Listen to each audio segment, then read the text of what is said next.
I want to introduce myself. I am Angeline Boni, 20 years old, one of the residents from Cambiton in Abanga, Bohol. And I am in college level in this HM 2A AY 2024-2025. I make this narrative for my project entitled Understanding the Self, My Journey. Now let's begin. I state first about my family background. My parents is the breadwinner of the family, but his work is enough for sustaining the necessities for every day and my allowance, which is my mother named Serena Boni, a full-time housewife, and she is now 50 years old, and my father named Zacharias Boni, a farmer and a macan maker, and he is now 59 years old. However, the number of my siblings are 5, 2 sisters and 3 brothers, but sadly, my older brother died due to bad consequences, and also I am the youngest one. Otherwise, I am so thankful because I belong to this kind of family with a strong relationship and helping with chaos. In this part, I want to narrate how these roles affect my understanding, especially in myself. First, as a daughter, I am responsible to help my mother in the household chores, as well as my sisters, easy to cooperate and have a genuine heart helping of us. As a friend, I am not the only person who always be there whenever they need me, reason for I have many priorities to do. But I hope that my friends always there whatever I need help, so everything is clear and prevent from trouble things to happen.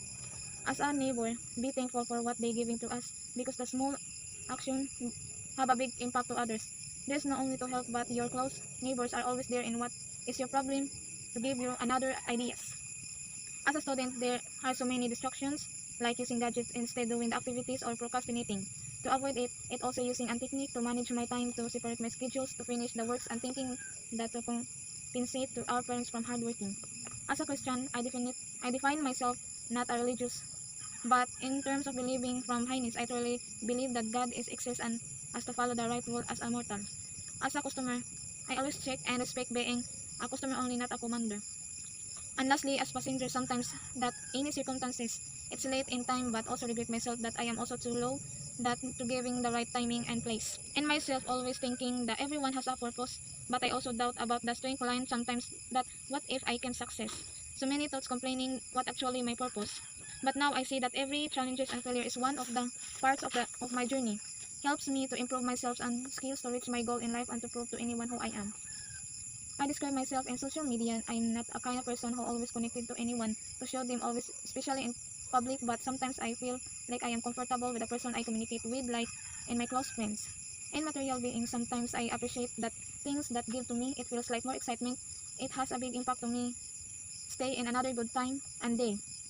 In sexual being, conscious is the most important thing to take the right and not being discriminated to overview the right manner as a person. And lastly, in my spiritual being, as I mentioned from the first paragraph, that I am not an active person who is not very religious. But I have a strength what I believe as a God always there in a bad and good time to give and gratitude for making an unforgettable life lesson. In this area, I want to share 2 topics about my emotions and regrets. So first, let's talk about my emotions. I am a kind of a person who touch easily, or in another terms of hearted. Actually, sometimes I can control myself that I feel about, sometimes that can hurt when I see some actions or verbal that can cause my mind disappointed and sad. And my regrets in my personality is easily to trust other people, even if I don't know are they genuine to me or either they use me as a toy, and sometimes I don't other people had a trouble to me. I will be the first who apologize people even they do wrong, but now I learned that to take an advantage to others and always observe their actions before I take mine. And this is my new lesson to improve myself, to make another path to choose the right decisions, be humble and learn from our mistakes. These are my unforgettable lesson in my life. First is not giving up. We all know that life is full of challenges, struggles, but sometimes I question myself that I deserve to live. I thought that I am so lossless and totally break down. Lastly is the calamities. The calamities once hit our places, that everything has vanished, and how we keep it up again, our lives and necessities, is it the punishment of the earth that people being so cruel? Until that one day I realized that everything happened has a purpose, because to the end of the single life is not a best way and not a real solution, but it is a trap for the weak people. So it's better to fight for life, and the success will reach in God's will. In this part of my narrative, I want to impart my plans for self-improvement. One of that is being an optimistic person, always be joyful every single day, and also be thankful what you have today. This attitude improved myself to avoid from conflict in mind. It also helped me to make another strategy and also to avoid from bad habits that can easily destroy your plans in life. I recommend that always focus on goals, health, your passion, and determination. And that's all. Thank you.